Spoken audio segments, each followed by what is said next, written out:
Assalamualaikum warahmatullahi wabarakatuh dan salam sehat selalu pemirsa. Kembali program acara Dialog Perspektif menjumpai Anda. Dan kali ini ada suasana yang berbeda karena Dialog Perspektif Goes to Campus. Kita akan menyimak pembahasan berkaitan dengan pengawasan adaptif dalam mengawal pembangunan desa bersama Kepala Perwakilan BPKP Provinsi Sulawesi Tenggara dan juga Kepala Kantor Wilayah Ditjen Perbendaharaan Sulawesi Tenggara bersama Dekan Fakultas Ekonomi dan Bisnis Universitas Halu Oleo. Dan seperti apa ya komitmen dari DJPB Sultra dan juga BPKP Sultra dalam mengawal pembangunan di desa? Berikut kita simak talk show bersama rekan Tandang Setiabudi.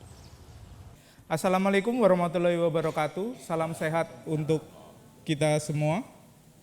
Dalam memperingati ulang tahun BPKP yang ke-40, BPKP hadir dan berkolaborasi bersama dengan Kanwil Direktorat Jenderal Perbendaharaan bersama dengan Universitas Halu Oleo mengadakan acara pada hari ini yaitu BPKP Goes to Campus. Bersama saya Tandang Setiabudi, pada kegiatan kali ini kita akan membahas mengenai pengawasan adaptif dan terpadu untuk pembangunan berkelanjutan dalam mengawal pembangunan desa. Kegiatan ini mendapat dukungan juga dari TVRI Sulawesi Tenggara dan kegiatan ini nanti akan ditayangkan di program Perspektif TVRI Sulawesi Tenggara. Beri tepuk tangan untuk TVRI Sulawesi Tenggara.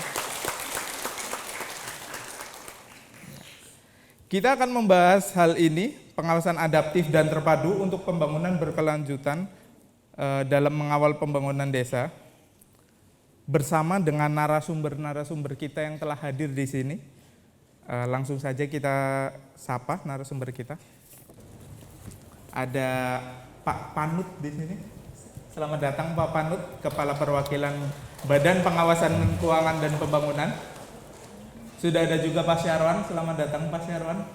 Kepala Kantor Wilayah Direktorat Jenderal Perbendaharaan Provinsi Sulawesi Tenggara. Selamat datang juga Pak Arifuddin Masud, selaku Dekan Fakultas Ekonomi dan Bisnis Universitas Halu Oleo. Membahas soal pembangunan desa tentu tidak jauh dengan keuangan desa. Karena semua pembangunan pasti akan kembali kepada keuangan. Dari mana sih uangnya? Untuk pembangunan berapa sih uangnya? Ada nggak sih uangnya? Nah itu nanti yang akan menjawab ahlinya ahli. Pak Syarwan sudah hadir di sini. Silakan Pak Syarwan. Dalam upaya pembangunan desa, apa saja sih dukungan dari pemerintah provinsi? Mungkin untuk perpanjangan tangannya di sini bisa Kanwil DJPB Provinsi Sulawesi Tenggara. Ada nggak sih anggaran khusus desa? Kalau ada, berapa sih sebenarnya? Apakah benar sampai 1 miliar? Kalau di berita kan 1 miliar satu desa, apakah benar? Mungkin Pak Syarwan silakan dijawab Pak. Baik, terima kasih. Ini satu kesempatan yang sangat bagus buat saya juga untuk mensosialisasikan dana desa. Di Sultra ini ada 1908 desa. 1900. Banyak sekali. Jadi kalau Pak Panut sendirian ya kelengar deh. Terus uang yang disediakan di tahun ini untuk desa itu sendiri 1,465 triliun. Jadi 1 triliun 465 miliar lebih. Nah, kalau kita rata-ratakan itu hampir 700 atau sampai 800 miliar per desa. Jadi tadi kalau disampaikan Pak Rektor, ini ada satu kesempatan adik-adik untuk memimpin desa, itu besar itu. Itu baru dari APBN, belum lagi dari APBD, ya ada juga kontribusi dari APBD, kalau saya sebesar hampir 10%. Jadi hampir rata-rata di atas 1 miliar yang dikelola. Nah untuk dana desa ini sendiri penggunaannya ya minimal untuk pengentasan kemiskinan itu 10% minimal. Dan maksimalnya 25% ya. Boleh lebih. Untuk kemiskinan ini boleh lebih, tapi harus persetujuan dengan bupati. Bupati yang membuat pernyataan bahwasanya memang di desa itu penduduk miskinnya banyak tuh. Samping itu juga harus menyediakan dana untuk pengentasan apa? Ketahanan pangan 20%. Nah, itu ya. Tadi 10 sampai dengan 25 untuk kemiskinan, 20% untuk ketahanan pangan, dan sisanya baru untuk reguler, untuk pembangunannya, untuk memajukan masyarakat desanya, mungkin menggerakkan pelatihan-pelatihan dan seterusnya. Nah cuma dari uang tadi ya, di Sultra ini baru-baru ini saya dapat berita juga dari teman-teman kan, NTP-nya itu malah kurang dari 100%. Iya. Artinya petani kita ini menuju ke miskin ini, tekor dia. Ya. Ya beli turun. Nah, 98 jadi duit cuma berapa? Rp99, belanja 100 nih. Kalau nah untuk itu ya saya juga menghimbau ya dari desa-desa ini untuk berinovasi, terus juga mengelola dana desa ini betul-betul efisien, efektif gitu loh. Karena ada dana desa dengan tidak ada dana desa sama saja, ya percuma juga kan dikasih dana itu. Mungkin itu ya. Kalau gitu bisa dirincikan nggak Pak? Atau mungkin biar kita lebih tercerahkan. Berarti kan kemungkinan setiap desa berarti nilai dana desanya berbeda-beda. Ya. Kira-kira yang mempengaruhinya apa sih Pak? Biar mahasiswa-mahasiswa di sini kan nanti calon kepala desa ya. Biar mahasiswa di sini juga bisa untuk meningkatkan dana desanya, itu apa aja tips and triknya Pak? Oh gitu. Ya. Baik, terima kasih. Ya. Ini pertanyaan sangat bagus ya, juga mungkin adik-adik ini jangan khawatir juga. Soal kepala desa itu jabatan yang apa? Kalau dulu mungkin agak kurang digemari ya. Iya. Sekarang jadi rebutan ya. Karena tadi uang yang dikelola itu 1 miliar lebih ya. Dan disitulah kita bisa berkontribusi besar untuk memajukan. Jadi kalau kita di desa itu jadi raja kan, dan kita bisa memberi warna desa itu sendiri. Apakah desa itu akan jadi lebih baik atau malah lebih buruk gitu, karena uang yang keluar tidak baik. Jadi dana desa itu terdiri dari ya, ada formulanya itu. Pertama ada alokasi dasar. Ya, jadi semua desa di seluruh Indonesia ini dikasih tuh sekian persen dari pagu nasionalnya. Setelah itu ada lagi alokasi afirmasi itu. Ya, afirmasi itu untuk desa tertinggal ya, desa sangat tertinggal itu dikasih itu. Dan seterusnya ada beberapa formula. Nah disitulah letak keadilannya ya. Jadi jangan juga ntar, desa saya sedikit ya pasti itu mungkin jumlah penduduk dan seterusnya jadi pertimbangan. Gitu. Di samping itu nanti juga ada juga dana insentif kinerja desa. Gitu. Kalau dia mengelola dana desa ini dengan baik, jadi dia harus betul-betul bisa mengelola dana desa ini outputnya jelas dan beroutcome. Artinya kalau dia bangun ini bangunannya dan bermanfaat untuk masyarakat desa, itu ya. Yang menilai itu siapa Pak? Yang menilai. Kinerjanya. Nah ini menilainya. Jadi kalau kami dari Kementerian Keuangan itu menyalurkan dananya, ya menyalurkan dana ini tetap melalui Pemda, tapi secara otomatis di hari itu juga kita langsung masukkan uangnya ke rekening desa, jadi tidak lagi mampir ke BKD ya. Jadi secara administrasi dia masuk ke BKD ya, tapi hari itu juga secara otomatis kita langsung masukkan ke rekening desa. Di awal-awal sebelum kita lakukan ke desa itu memang masuk rekening BKD dulu.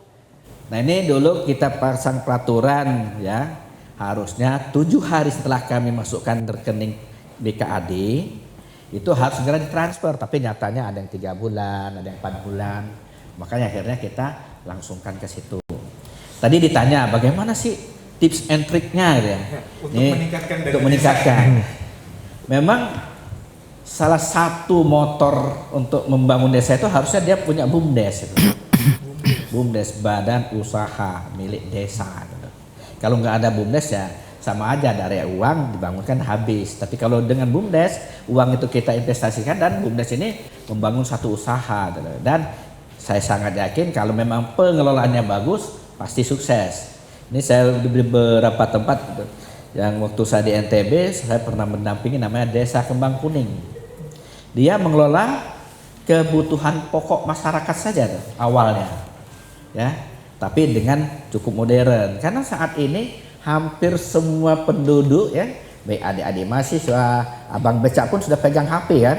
Nah, jadi masyarakat desa itu diajak untuk bertransaksi atau melakukan pembelian ke BUMDes. Ya, tapi layanannya lebih bagus. Ya, bisa memesan melalui SMS atau WhatsApp, nanti barang pesannya ini diantar. Diantar, iya. Benar-benar diantar, jadi kayak ojek online aja kan. Nah itu jadi bagus dia. Dan bahkan terakhir saya dikabari ya, BUMDesnya itu sudah bisa bikin toko sodako kemarin di bulan Ramadan. Artinya jumlahnya mungkin cuma 25.000 tapi dijual 15.000. Tuh.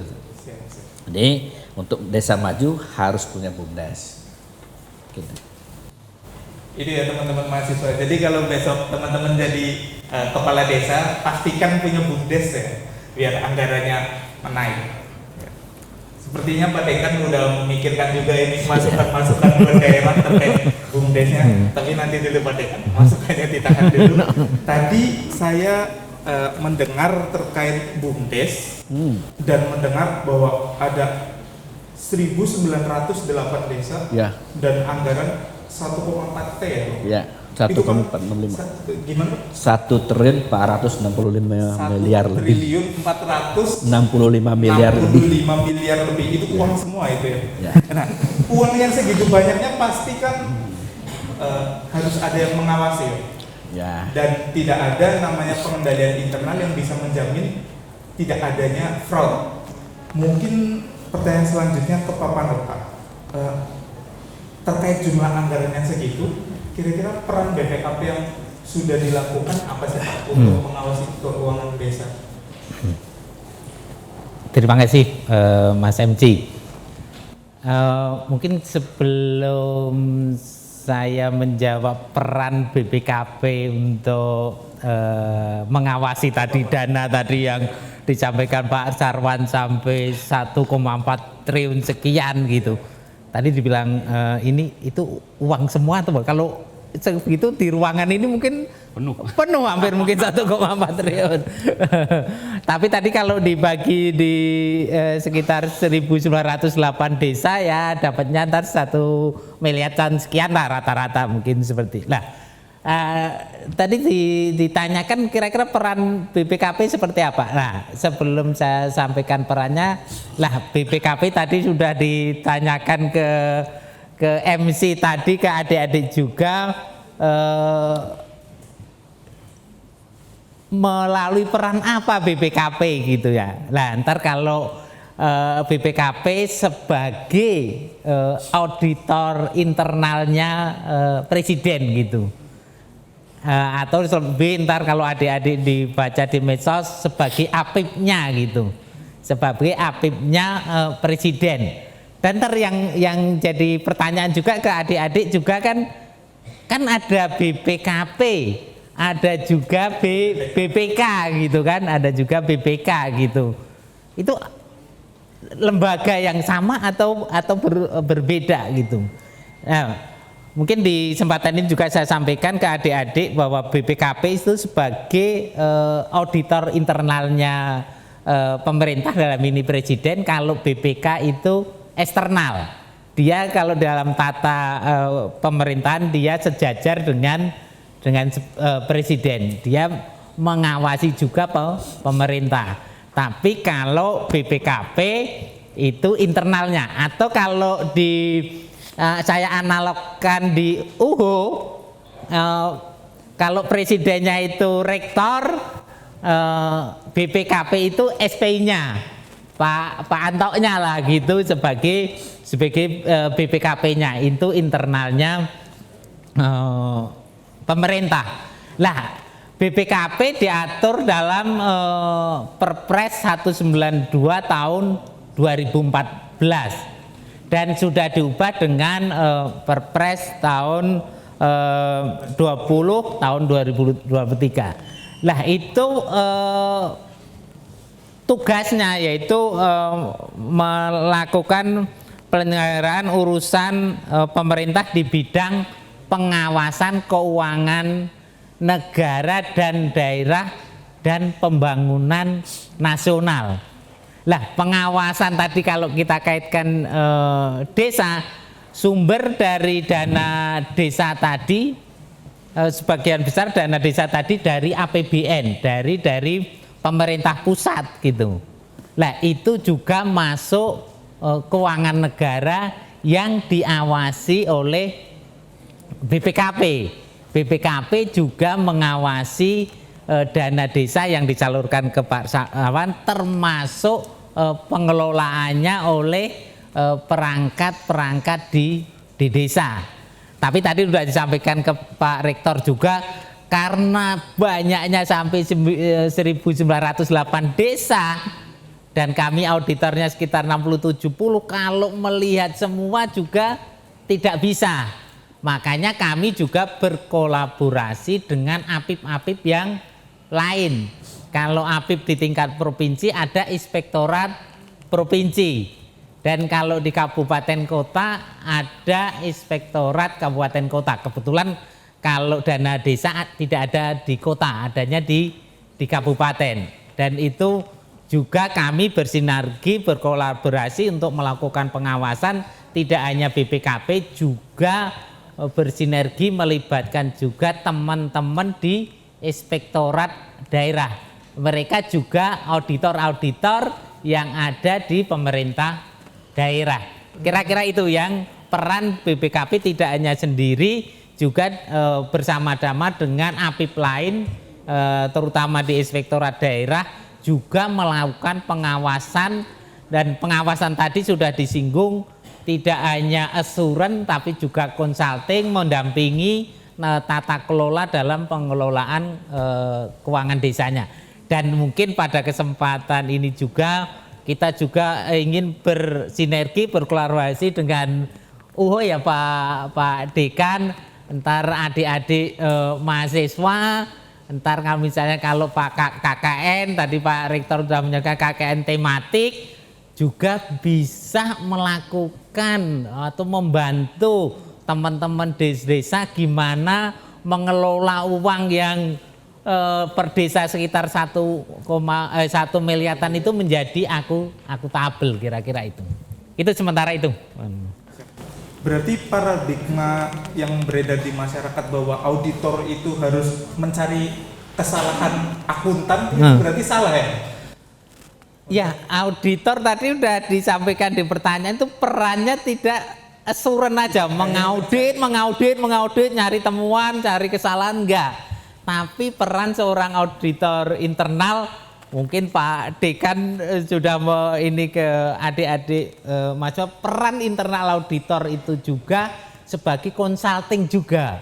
Dan itu di sektor publik juga di peran itu juga berubah gitu. Berarti si auditor itu jadi tempatnya bertanya teman-teman desa juga itu dalam mengelola keuangan desanya. Tidak memeriksa nyari temuan gitu, enggak. Tapi juga memberikan saran perbaikan dan tempat bertanya para teman-teman pengelola keuangan negara ini juga gitu. Selanjutnya mungkin Pak Panut, untuk mengawal pembangunan desa, dari informasi yang saya dapat itu BPKP punya aplikasi namanya Siskedes dan Siabumdes. Itu kira-kira sejauh apa sih dampak dari aplikasi tersebut dalam pengelolaan keuangan desa atau dalam pemerintahan desa? Ya, mungkin kalau teman-teman di ini mungkin sebagian besar dari ekonomi ya Pak Dekan ya, kan juga belajar akuntansi dan tadi dana yang sumbernya dari masyarakat dalam bentuk pajak dan itu disalurkan dalam bentuk dana desa, itu kan harus pengelolaannya kan harus dipertanggungjawabkan gitu. Dipertanggungjawabkan, mungkin ntar kalau kita belajar akuntansi, ntar ujungnya ada laporan pertanggungjawaban dalam bentuk laporan keuangan. Lah, sementara teman-teman perangkat di desa itu dengan dari berlatar belakang macam-macam keilmuannya, mungkin dari ekonomi juga ada, tapi yang non ekonomi kan juga banyak. Lah, kami dari BPKP bekerjasama dengan Kemendagri itu untuk mempermudah dalam pengelolaan dana desanya tadi, membuat sejenis aplikasi namanya Siskudes, sistem aplikasi keuangan desa untuk pengelolaan dana desanya.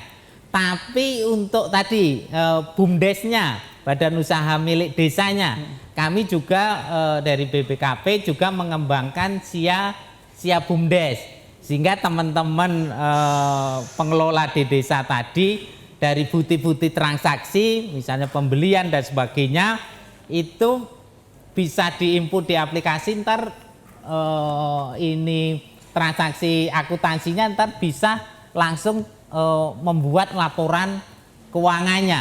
Tadi kalau dari teman-teman di BUMDes tadi, ntar kalau udah bisa membuat laporan keuangan, dan tadi udah disinggung Pak Sarwan tadi pengelolaannya bagus, ntar kan bisa mengajukan kredit ke bank.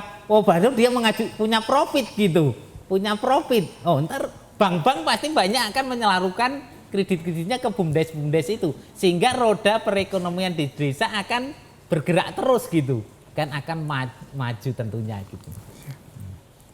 Baik, terima kasih Pak Panut atas pernyataannya. Jika didengar dari narasumber kita sebelumnya, berarti sebenarnya tanggung jawab dari kepala daerah yaitu pemerintah desa itu sebenarnya cukup besar ya. Ada juga menyusun laporan keuangan, harus memiliki ide-ide kreatif dan yang paling cocok dengan daerahnya, membangun BUMDes yang paling cocok dengan daerahnya untuk meningkatkan pendapatan desa, itu pasti membutuhkan sumber daya yang unggul. Nah, berbicara terkait sumber daya, ini pasti peran UHO diperlukan di sini, Pak. Yang mau saya tanyakan ini, apa yang sudah UHO lakukan untuk mendukung pembangunan desa atau untuk meningkatkan sumber daya mahasiswanya lebih paham terkait desa? Apakah ada kegiatan ke desa atau KKN atau kegiatan apa kayak gitu kira-kira, Pak? Mungkin Pak. Oke. Makasih. Jadi saya kira berbicara tentang ini start point-nya kalau kita di perguruan tinggi memang ada kebijakan dari Mas Menteri namanya MBKM. MBKM apa itu, Pak, kalau boleh tahu? Merdeka Belajar, Kampus Merdeka. Siap. Di mana di dalam program Mas Menteri itu, tadi ditanyakan program apa yang telah dilakukan. Yang pertama, mahasiswa mengajar. Ini ada beberapa mahasiswa kami turun di desa mengajar dan itu dibiayai oleh negara. Itu yang pertama. Kemudian yang kedua, setelah dia mengajar itu dinilai SKS-nya, Satuan Kredit Semester. Ya, nanti berapa SKS-nya ya nanti kita lihat apa saja yang diajarkan oleh mahasiswa di sana. Kemudian bobotnya berapa lama. Itu yang pertama. Kemudian proyek-proyek desa. Itu juga ini yang sudah kita lakukan. Yang mana yang dimaksud proyek desa itu misalnya begini. Pak Desa punya program untuk lingkungan, katakanlah penanaman pohon, ya mahasiswa di situ akan hadir untuk membantu mereka. Kewirausahaan, memberdayakan masyarakat terutama UMKM yang ada di desa itu. Nah, saya kira itu semua fakultas bisa lakukan. Tetapi ke depan ini saya berpikir sesuai MBKM ini saya mengarahkan mahasiswa sebagai tadi konsultan dan assurance. Ini sudah terkait dengan apa yang disampaikan tadi. Jadi memang pada hari ini sangat menarik. Kenapa? Nah, ini tolong adik-adik perhatikan, ada yang tumpahkan uangnya, ini yang pakai baju biru. Penggunaannya seperti apa? Ada yang awasi.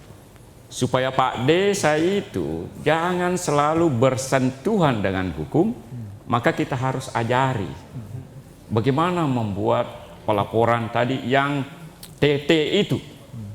Sangat fantastik jumlahnya sekian, tapi di satu sisi memang menggembirakan, tapi di satu sisi kalau itu salah pengelolaannya, bisa-bisa Pak Desa penuh punggulaka itu. Apa di sana itu? Sebelah kanan. Ya, penuh lembaga. Tetapi tentu tidak mengharapkan seperti itu. Oleh karena itu, BPKP hadir di sini melakukan sinergitas kolaborasi dengan perguruan tinggi. Dalam hal ini Fakultas Ekonomi. Nah, saya kira core bisnisnya di sini bahwa tadi peran BPKP disinergikan, dikolaborasikan dengan perguruan tinggi.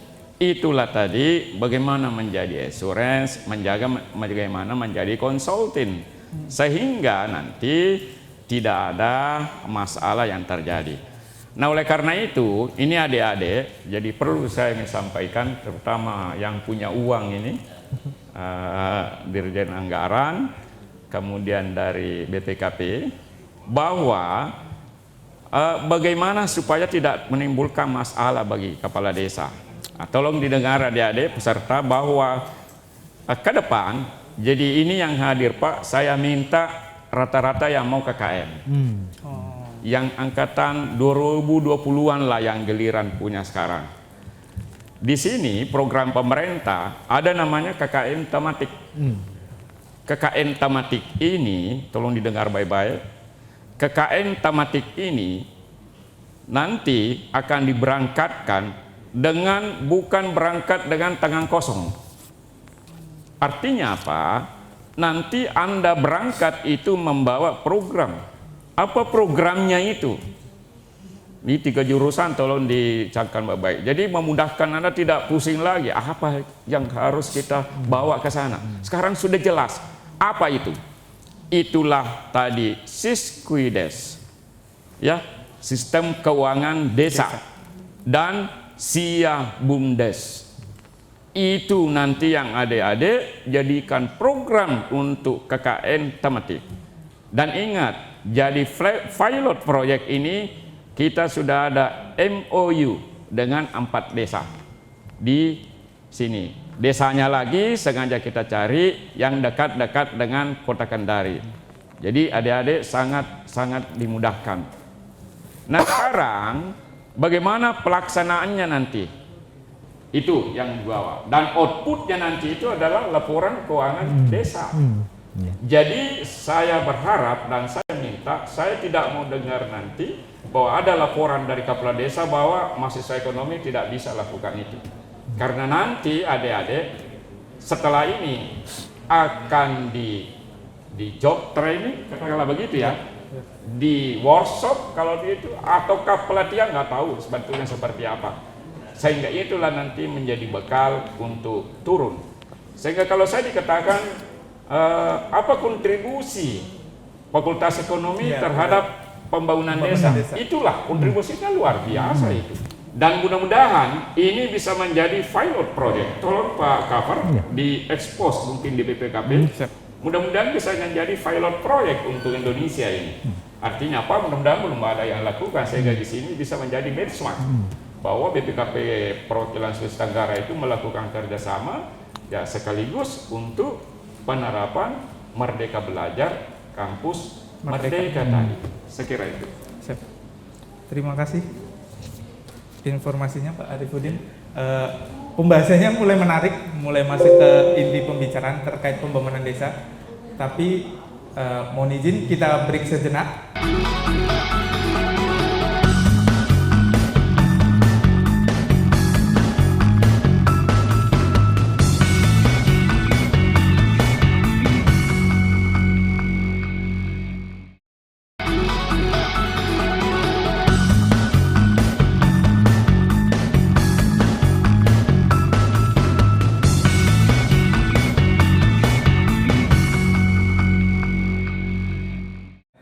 Kita lanjut kembali masih di acara BPKP Goes to Campus dengan tema pembahasan pengawasan adaptif dan terpadu untuk pembangunan berkelanjutan dalam mengawal pembangunan desa.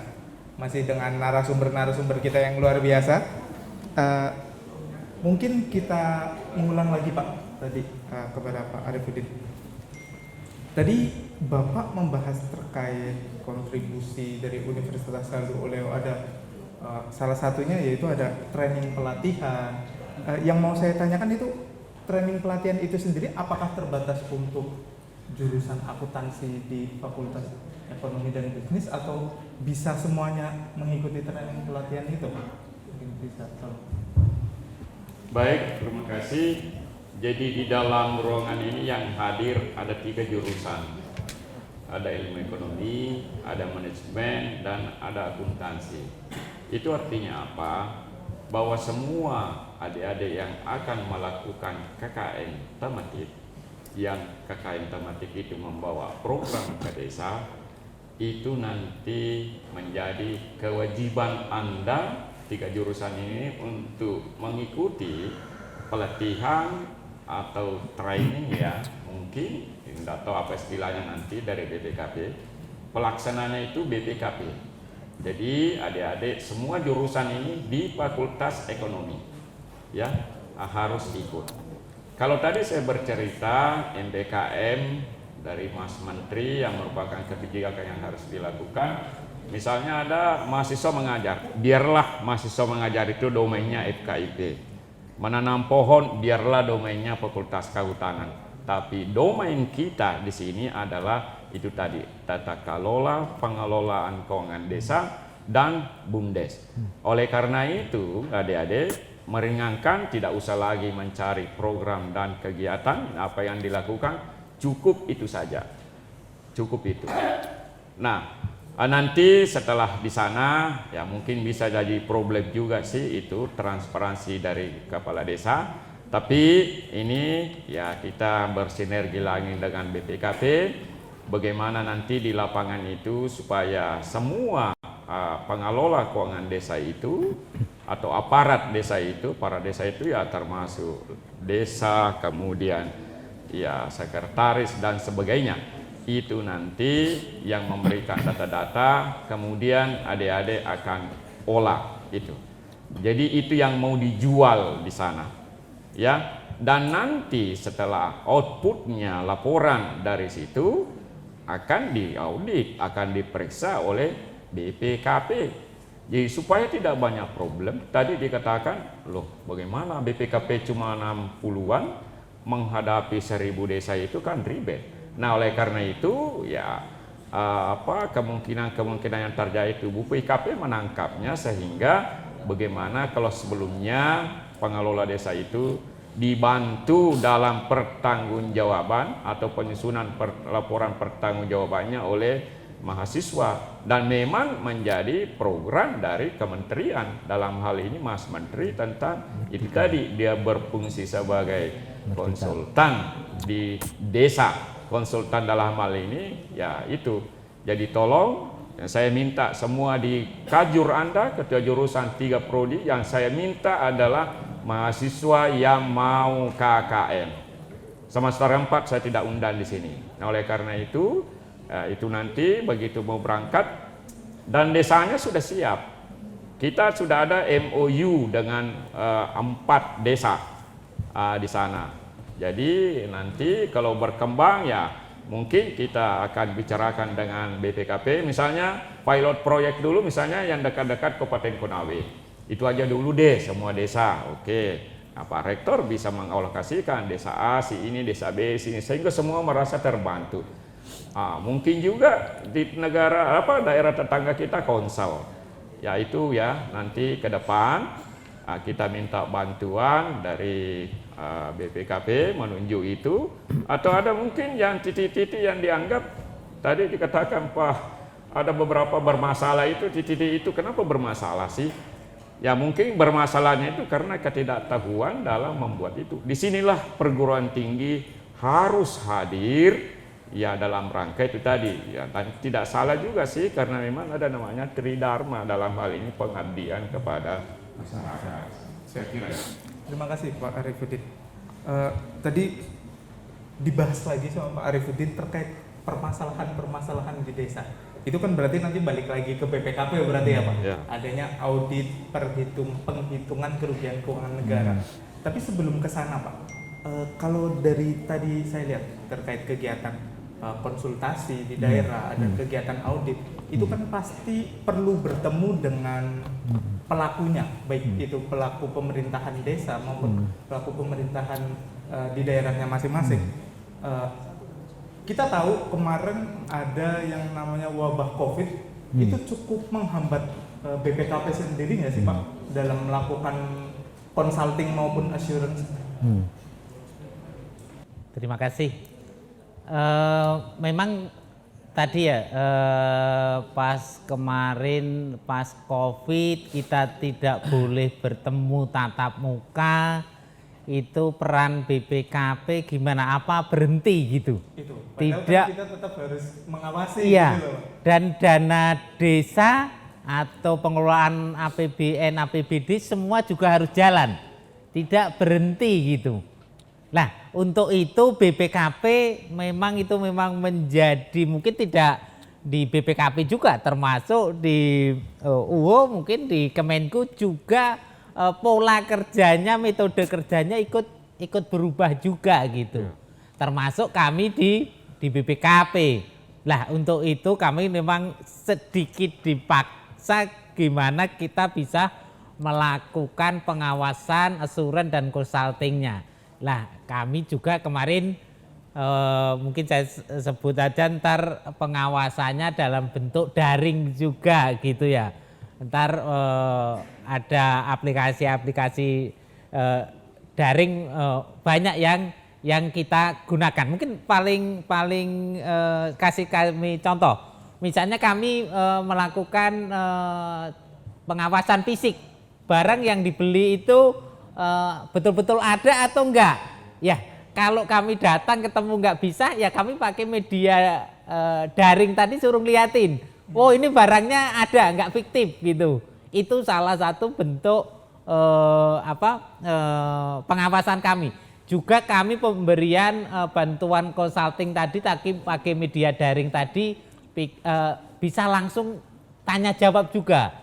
Itu juga mengubah metode kami yang mungkin selama sebelum pandemi sampai itu dilakukan secara tatap muka gitu terus gitu. Tapi dengan media itu kita juga tidak berhenti melakukan pengawasan walaupun masa pandemi. Jadi meskipun pandemi, BPKP telah melakukan pengawasan bahkan menggunakan alat-alat yang ada kayak gitu. Iya, betul, Tetap betul. bergerak kayak Tetap gitu. bergerak Enggak, melakukan enggak, pengawasan gitu. Siap. Tadi membahas terkait permasalahan-permasalahan, ada nggak sih pengawasan BPKP yang berhubungan dengan korupsi kayak gitu Pak? Atau ada? Mungkin kalau kita lihat data di kami yang kami lakukan di tahun 2002 itu kalau kami istilahkan pengawasan dalam angka gitu ya. Mungkin kami di tahun 2022 itu ini tidak khusus di desa, secara keseluruhan ya. Dalam pengelolaan APBN, APBD dan desa di Provinsi Sulawesi Tenggara ini kami bisa memberikan kontribusi sekitar 1,1 T gitu. 1 T itu kontribusi. Nah, itu bisa kami bagi dalam 3 bentuk, yaitu efisiensi belanja. Maksudnya itu sekitar 588 miliar. Maksudnya efisiensi ini kami juga melakukan pengawasan yang seharusnya uang itu mau keluar dibayarkan, tapi dilakukan pengawasan sehingga uang itu tidak jadi keluar gitu. Kami cegah dulu uang jangan sampai keluar. Mungkin pemborosan. Iya, kira-kira itu. Dan mungkin ada hal yang kurang, nah, gitu kami cegah dulu, tidak bisa dilakukan pembayaran. Itu sekitar 588 miliar. Nah, terus terkait juga dengan penerimaan daerah. Penerimaan daerah sampai mungkin di desa juga itu sekitar 493 miliar gitu.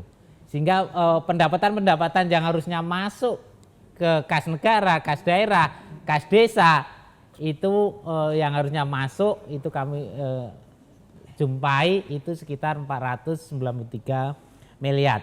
Dan kami juga membantu ke teman-teman penegak hukum untuk penyelamatan uang negara. Ini uang negara udah keluar, tapi ada masalah-masalah, ditemukan fraud-fraud di situ. Itu sekitar 12 miliaran, itu yang harus dikembalikan ke uang negara. Tadi kalau yang pertama efisiensi belum keluar, tapi yang 12 miliar ini udah keluar, tapi seharusnya ada masalah, itu harus dikembalikan ke kas negara atau kas daerah. Itu termasuk juga di dalamnya ada dana desa di situ yang terakumulasi itu sebesar 1,1 T. Itu di Provinsi Sulawesi Tenggara gitu. Terima kasih Pak Panut. Mungkin ini saya akan bertanya ke Pak Syarwan Pak. Terkait hal ini Pak, kalau ada kasus tindak pidana korupsi di desa tersebut, apakah akan mempengaruhi alokasi kinerja yang tadi Bapak jelaskan? Baik, jadi sebelum saya jawab mungkin saya akan paparkan dulu bagaimana sih sebenarnya dana desa itu sendiri supaya bisa cair. Pertama dia harus bikin APBDes. Sama kalau di negara kan ada APBN. Kalau Pemda ada APBD. Kalau di desa itu namanya APBDes, anggaran pendapatan dan belanja desa. Gitu. Nah anggaran APBDes ini sendiri disusunkan oleh kepala desa dan badan musyawarah desa. Yang ini yang sering nggak akur ini kalau dia telat. Ya. Kalau kepala desa dengan BPD-nya nggak akur, nah ini sampai sekarang masih ada beberapa desa yang belum bisa cair.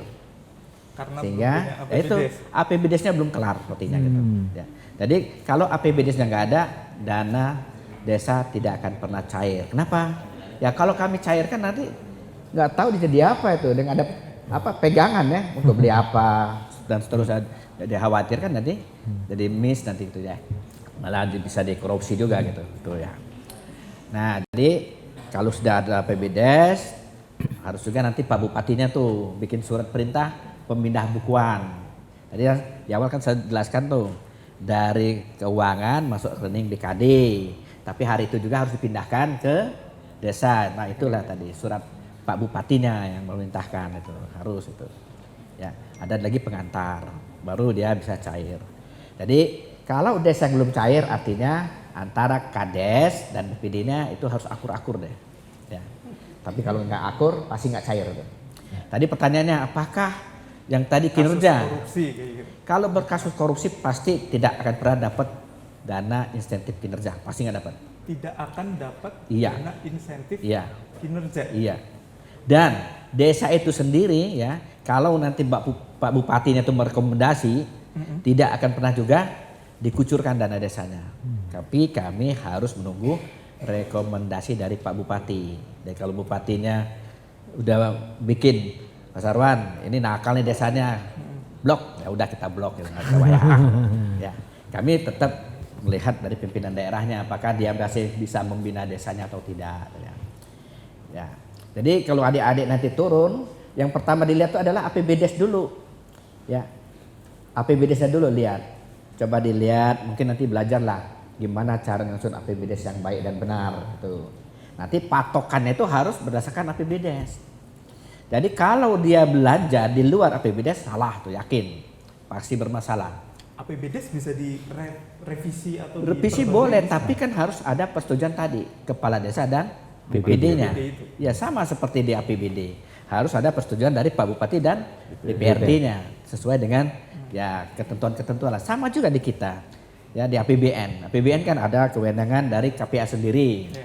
Ada juga ada kewenangan dari Kakanwil, ada juga kewenangan kantor pusat dan juga ada kewenangan dari DPR sesuai dengan batasan-batasannya ya itu ya. Jadi nanti yang perlu diperhatikan adik-adik ini APBDes dulu, yakinkan dulu ada. Kalau nggak ada berarti udah nggak beres itu ya. Nah dari situ baru lihat tuh ya. Kalau belanja di luar APBDes pasti itu, tolong direkomendasi nih pasti tidak benar ya. Dan juga ada batasan juga tuh, sama seperti kita di APBN. Jalan dinas pasti udah batas kan angkanya berapa, uang hariannya berapa, tiketnya berapa. SBU, nah, iya itu. Jangan sampai juga nanti kepala desa pergi ke Kendari uang harian 1 juta. Nah, padahal kita cuma 340 toh. Meskipun itu nanti ditulis di APBDes tetap nggak boleh. Nggak harus itu, lihat juga aturan di atasnya. Itu. Dulu kan iya beda antara APBN dan APBD kan, itu besar sekali APBD-nya. APBD itu kalau teman-teman OPD di jalan dinas, wah makmur banget dulu ya. Tapi sekarang udah setara dengan APBN. Nah, itu harus diperhatikan gitu ya. Berikutnya tadi si Kedes itu kan sangat membantu nih, karena adik-adik juga walaupun belajar jurnal itu manual, nanti di lapangan nggak ada lagi jurnal di atas kertas, nggak ada, semua ada my system itu, ya. Cuma logika jurnalnya masih ada, bagaimana membuat koreksi, bagaimana membuat penyesuaian. Sebenarnya adik-adik itu kalau di lapangan itu tinggal pencet tombol otomatis sudah keluar. Laporan keuangannya keluar, malah sampai analisa itu. Nah, kalau kami di Kementerian Keuangan semuanya sudah IT, ya, by system. full IT by system. Makanya di zaman pandemi kami nggak ada hambatan. Jadi kalau teman-teman mau mencairkan uang nggak perlu datang, cukup mengirimkan data elektronik ke KPPN dan batasannya jelas 1 jam kelar kalau benar. Kalau dia nggak benar 1 jam juga harus dia udah tahu bahwasanya itu tidak akan pernah cair. Itu batasan kami itu ya. Dan saya awasi. Dan sistem kami itu ada namanya sistem perbendaharaan anggaran negara, dan untuk monetnya monitoring OMSPAN namanya, online monitoring sistem perbendaharaan anggaran negara. Jadi benar-benar real time. Di sini pun kita kasih tuh Pak Panut, saya kasih juga kan hanya untuk mengawasi seputar BPKP. Pak Rektor tahu tuh, tahu dia semua tuh. Ya. Asal Pak Rektor mencet, kalau nggak dipencet nggak tahu juga. Ya. Ini tolong nih Pak Rektornya diingetin Pak, sekali-sekali dilihat, kalau dipencet-pencet lah gitu ya. Karena pengalaman saya ada tuh, lalai dia, kejadian di unitnya ada. Pas tanya, oh nggak tahu Pak, saya nggak dibagi tuh. Ada. Itu kejadian saya di Bengkulu, pernah juga di Papua tuh. Udah ada toolsnya kok nggak dipencet ya. Kadang-kadang kalau kita sekali-sekali aja dengan staff, berapa realisasi? Kalau pasti dia gelagapan kan gitu. Kita udah tahu masalah, kita udah monitor juga gitu. Itu salah satu alat kontrolnya gitu. Nah itu ya. Berikutnya pastikan ada check and balance gitu loh. Kan kalau di APBN, APBD pasti ada yang namanya KPA. KPA itu kepala kantor penguasanya itu yang menguasai duit. Terus ada lagi namanya PPK yang membuat komitmen, yang tanda tangan kontrak. Ada lagi nanti yang belanja. Ya.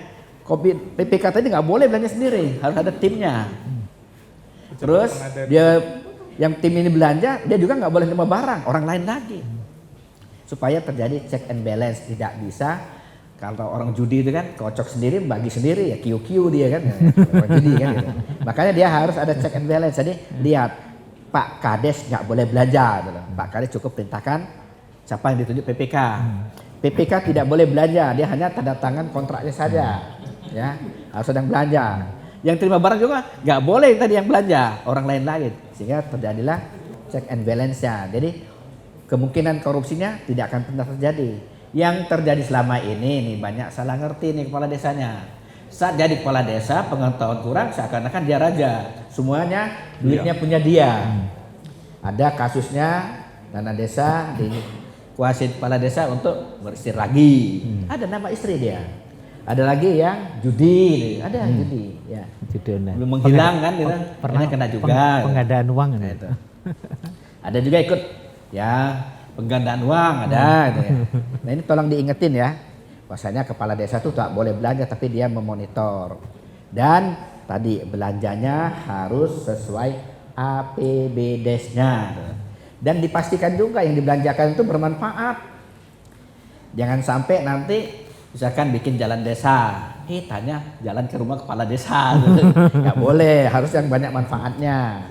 Kan jalan tani memang harus ke semua lingkungan desanya itu kan, jadi berlaku adil umum gitu. Bukan hanya untuk ke pribadi kepala desanya, walaupun dia kepala desa nggak boleh itu ya. Terus, nah yang PR besarnya adalah yang sekarang itu ada dana operasional ya, operasional desa. Kan dikeluhkan kepala desa, Pak saya banyak membantu nih, rakyat saya sakit saya harus bantu, rakyat saya hajatan saya harus bantu dan seterusnya. Nah itu disediakan 3% kan. Nah khawatirnya nanti kepala desa berpikiran nih, dana operasional desa adalah duit saya, dia beli mobil atau beli motor tuh. Kalau 1 miliar berarti 30 juta kan. Kan lumayan duit 30 juta dapat motor moge kayaknya. Nah, gitu. Jadi tolong diingatin kepala desa. Dana operasional desa itu adalah dana-dana yang dibutuhkan untuk kebutuhan operasional kepala desa, ya, atau perangkatnya itu loh. Misalkan diundang oleh Pemda, kan butuh ongkos dan pakai dana itu. Gitu. Tadi bantu masyarakat yang sakit, gitu, dan seterusnya. Dan SPG-nya jelas, jangan nggak ada pertanggungjawaban, nggak ada buktinya, harus buatkan buktinya. Gitu. Nah, itu nanti tinggal teman-teman deh gimana mendesain itu, harus punya itu. Jadi satu lagi pastikan semua transaksi itu di input dalam Sikedes, jangan pernah ditunda-tunda, keselip nanti. Ya. Nah itu diingetin teman-teman ya. Nanti ada tuh yang ditugaskan untuk mengoperasionalkan namanya Sikedes dan satu lagi Siabumdes. Siabumdes. Nah Bumdes ini agak terpisah nih, sama aja kalau kita di APBD kan ada BUMD, kalau kita kan ada BUMN, kan terpisah tuh, kekayaan yang terpisah dari desa sebenarnya. Walaupun mungkin kepala desa bisa menjadi komisarisnya untuk ngawasi gitu ya. Itu. Nah ini yang perlu dijaga ya. Jadi beberapa hal tadi mungkin jadi perhatian, dan kalaupun kurang jelas kita dari Perben siap deh memaparkan apa aja yang harus diperhatikan. Soalnya nanti pada saat terjadi kasus itu yang turun pertama tuh bukan BPKP, bukan. Biasanya APIP-nya dulu. Ya.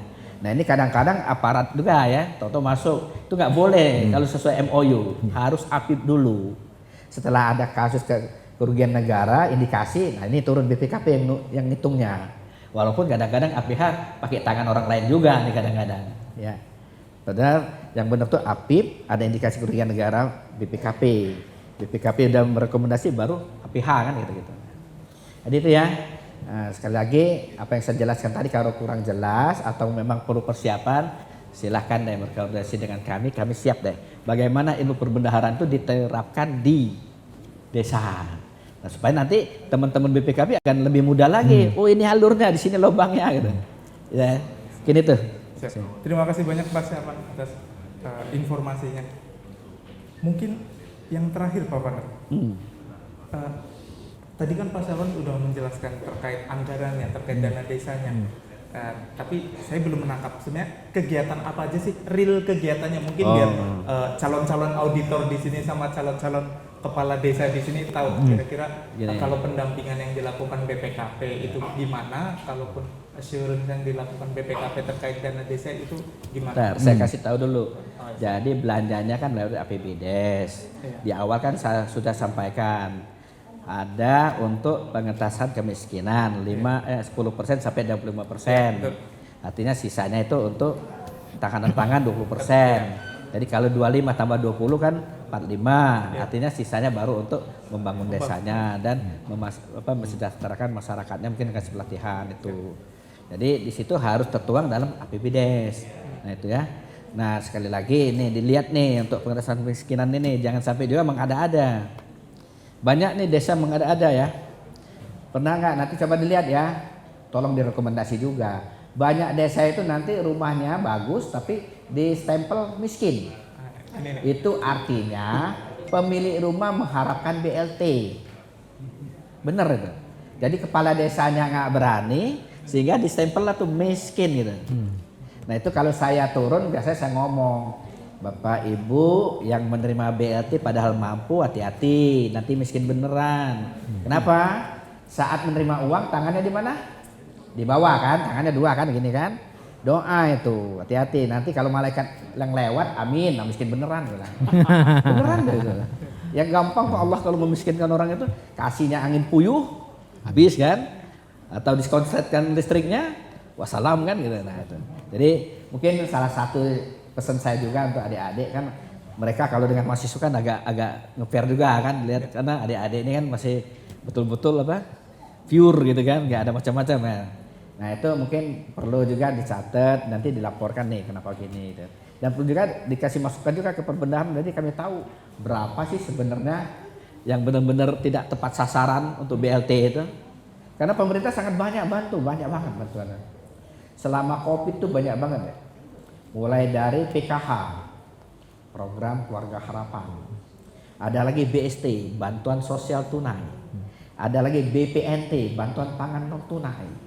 Ada lagi bantuan internet, kemarin tuh adik-adik mahasiswa ada tuh bantuan internet. Ya kan? Ada lagi bantuan subsidi upah. Ada lagi bantuan dari Bulog, bantuan beras untuk yang level 4 kemarin tuh dapat juga.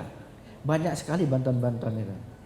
Nah, jangan sampai tadi yang tidak berhak. Ya caranya tadi jangan dimarahi, cuma kasih tahu. Hati-hati kalau mampu nerima bantuan, tangan di bawah jadi doa. Kalau aminnya banyak, nah ini khawatir kalau malaikat lagi ada di sana kan, kabul itu, jadi beneran miskin ya. Mungkin itu ya. Ya, silakan. Mungkin ke Pak Panut saja. Iya. Tadi kan Pak Seron juga sudah menambahkan banyak, ada bantuan beras, ada bantuan PKK, BPNT, terus ada kegiatan pembangunan di desa. Apakah semua kegiatan itu Bapak awasin dan rekan-rekan awasin atau kegiatan apa aja sih? Mungkin real kegiatannya.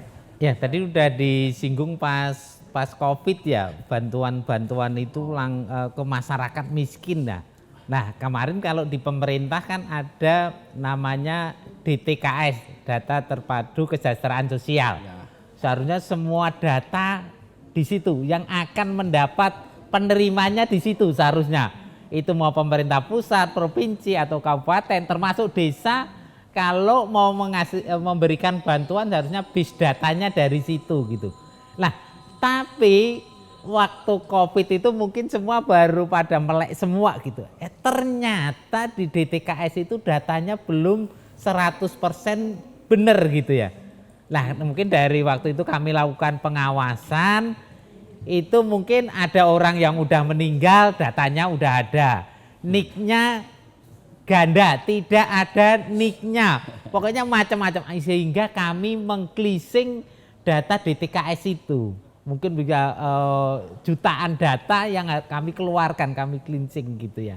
Lah dari situ baru penyalurannya akan lebih sedikit lebih bagus, lebih akuntabel dari data-data itu, dan data-data itu juga diupdate terus setiap bulannya itu mulai dari level desa juga untuk pendataannya untuk perbaikan data DKS itu pengawasan kami, dan termasuk juga tadi beberapa bantuan-bantuan ke masyarakat waktu Covid kami juga melakukan pengawasan gitu. Dulu kalau mungkin yang jadi masalah teman-teman adik-adik semua ada di saya sebut aja di Kementerian Sosial. Nah, kemarin ada bantuan sembako, itu juga kami melakukan pengawasan. Atau mungkin yang Bapak Ibu kalau mau bepergian atau itu kan harus ada tes COVID itu ya. Kami juga melakukan pengawasan. Kami dalam bentuk bersinergi, sebetulnya harga pokok untuk tes PCR. Terus tes COVID-nya itu kalau yang bukan PCR itu swab test itu berapa, kami juga melakukan pengawasan. Kira-kira membantu Kementerian Kesehatan menghitung kira-kira harga pokoknya yang pas berapa. Kami juga melakukan pengawasan di situ waktu COVID, dan pengawasan yang lainnya. Termasuk tadi kalau disinggung sedikit ada beberapa fraud gitu, mungkin yang kami jumpai juga gini, dia jabatannya direktur gitu, tapi dia dapat bantuan tadi, tapi realnya memang dia betul-betul miskin ternyata, tapi jabatannya direktur. Ternyata jabatan direktur itu dipakai orang lain untuk melakukan fraud yang lain, tapi dia betulnya miskin gitu. Nah, itu kenapa bisa ketemu, kita adu dengan data Dukcapil gitu ya. Data yang ada di Dukcapil, kami juga di BPKP kan sudah bekerja sama MOU, dikasih akses ke Dukcapil. Kami dikasih akses juga ke Siminbakom, sistem administrasi administrasi umum itu, yang juga ada data-data perusahaan. Di situ kami bisa punya akses. Tadi loh, ini jabatannya direktur tapi kenapa dapat bantuan gitu. Itu ketemu dari kalau kita mungkin adik-adik semua itu kita ntar melakukan pengawasan, dan itu semua data yang ada di pemerintah itu dipadukan, itu akan menghasilkan pengawasan yang akan lebih baik gitu. Mungkin itu sementara itu. Semoga semuanya bisa mendapatkan informasi dari narasumber-narasumber kita yang luar biasa pada hari ini. Terima kasih telah hadir di auditorium ini, Pak Panut. Pak Syarfa, Pak Arifuddin. Demikian saya Tandang Setiabudi menutup acara pada siang hari ini. Sampai jumpa di acara BPKP Goes to Campus selanjutnya. Dan acara ini akan ditayangkan tunda oleh TVRI. Wassalamualaikum warahmatullahi wabarakatuh.